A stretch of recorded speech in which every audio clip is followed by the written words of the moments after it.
Okay, so I just want to quickly go in here and show you with the one individual clip how we can go about adjusting the gain of our clip, giving that an EQ, and then if you want, going in to mess around with some effects. So if you want to create additional gain on your clip, right, you can go over to this little guy here, drag left and right. Remember, we don't want anything hitting the tops and bottoms or getting too close. That -3 is kind of a happy place, and I can just kind of stretch my waveform there. Nice. So now I don't have any sort of clip going over the top.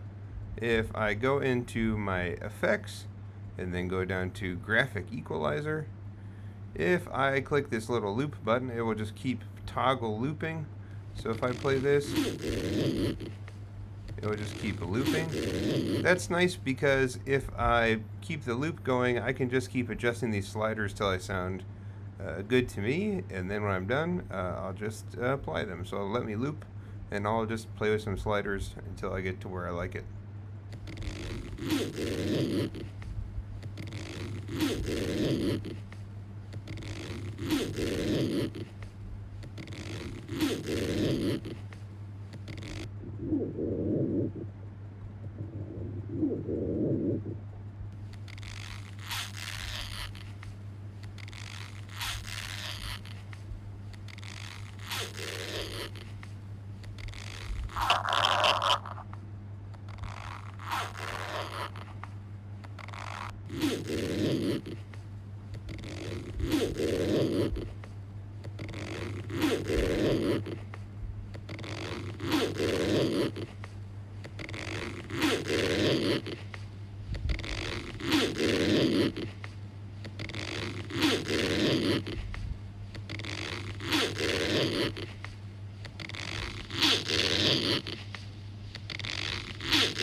So yeah, for me, a zipper is kind of a whiny sound. That's why I've gone for sort of these higher range sounds. That sounds about right to me. Everyone's ears are going to be different, and of course, you're going to always want to be EQing these with headphones on. The two other things I played around with there, the high pass and low pass filter, they do exactly what the name suggests. If I click on this, high pass filter, only the high sounds pass through. That sounds a little too tin canny. A backpack zipper actually kind of needs some of those low sounds, the echoing of the zipper around the backpack itself. And then if I do the low pass, right, all we kind of hear is the after sounds, like the echoing in the backpack. It's kind of maybe what you would hear if you were incredibly small and trapped in the bottom of a backpack. So yeah, I don't know. As I was doing that, I just kind of lowered some of these low-end sounds, and then started to kind of up things around 4K. So loop playback and just kind of see how that sounds.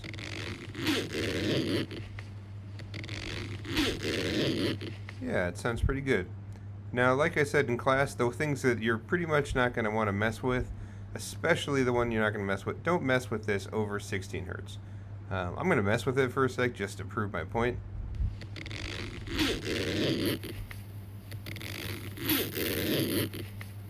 Now the weird thing is, I'm getting pretty old. I don't really have that much attenuation on this band, but I'm sure that your young ears heard some pretty funky things going on. That's all at the high end of the audio spectrum.